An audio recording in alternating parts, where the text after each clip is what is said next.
Welcome back to my channel. Today I'm going to show you how to do a DIY. I am going to show you how to take a normal ball cap and turn it into a really cute panda hat. So during the summer it's really hot and I don't really have a lot of hats myself, and a lot of them tend to be really boring, so I made this one myself. It's a panda hat. Yay! There's a couple ways to do this. I decided to make it so it's all hand stitched because I like the way that it looks. You can glue it, you can stick it on your machine, but I decided to do it like this because I like the way it looks. So stay tuned so you can check out how to make this really cute panda hat. I adore it. I decided to go with a faux fur and a hard felt, but you can change up the materials as needed, and enjoy the tutorial.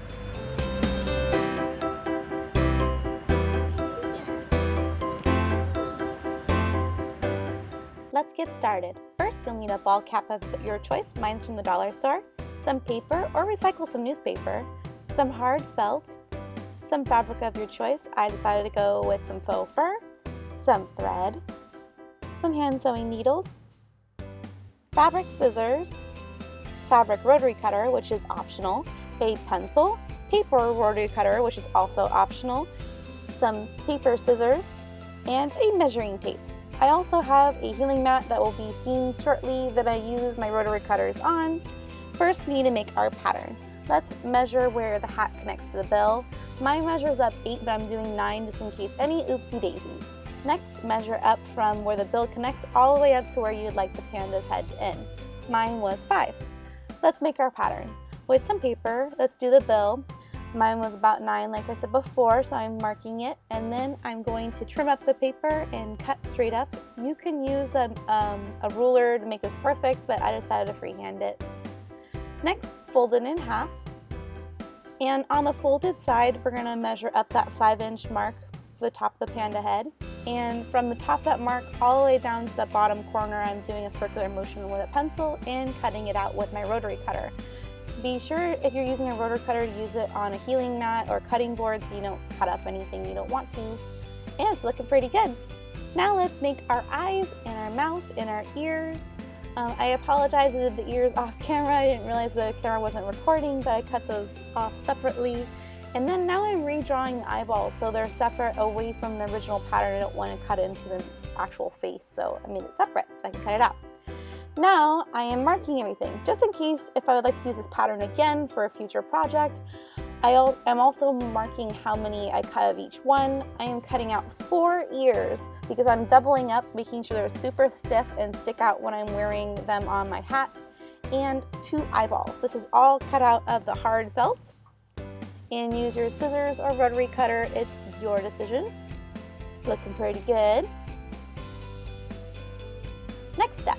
Let's do the face. I'm taking that faux fur again, folding it in half like I did the original pattern, and on the fold, measuring it up, I'm gonna cut out the pattern with my rotary cutter. You can use your fabric scissors instead. If you feel like using pins would be better for this project, be sure to use them. I am good with eyeballing it and it's good for me, but whatever you're most comfortable with. Now let's work on the mouth. I am copying the design and getting my needle ready. It's just a standard needle where you thread the thread through and match up the tails and make a knot. I am just doing the pull down, pull through method, doing the X shape. So I'm doing about 5 on each side just so it's really obvious. I keep flipping around and make sure that faux fur doesn't get in the way because it did give me a little bit of trouble, but it turned out looking pretty good.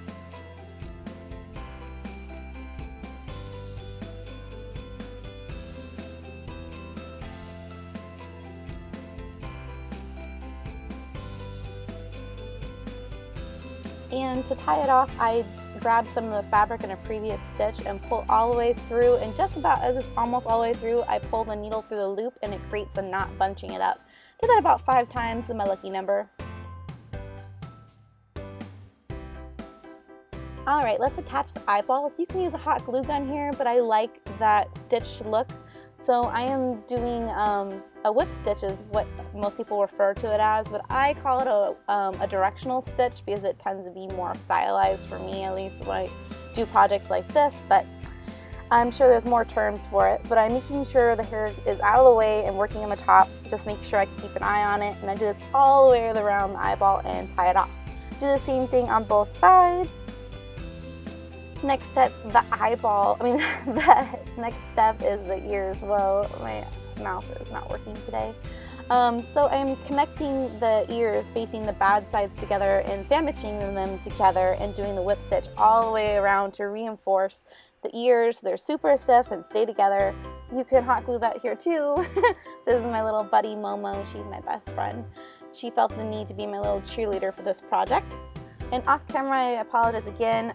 This is where you attach the ear where it's lined up to the base and sew down the curve of it. And it is all attached now, so this is me lining it up against the hat. So I'm doing just the top forehead, the sides, and the bottom to attach it. I left in between the ears and the fabric open so it can breathe and move around. You can do a hot glue gun for a lot of this stuff, like I said before, and the fur was kind of crazy, so I hairsprayed it to control the fuzz. And there we go, looks nice, huh? So that's it. I hope you enjoy the tutorial. There's a few ways you can mix and match the different methods. Like you could glue down the base versus hand sewing it. I know some ball caps can be really thick right there, but mine happens to be from the dollar store, so it wasn't too hard to sew through.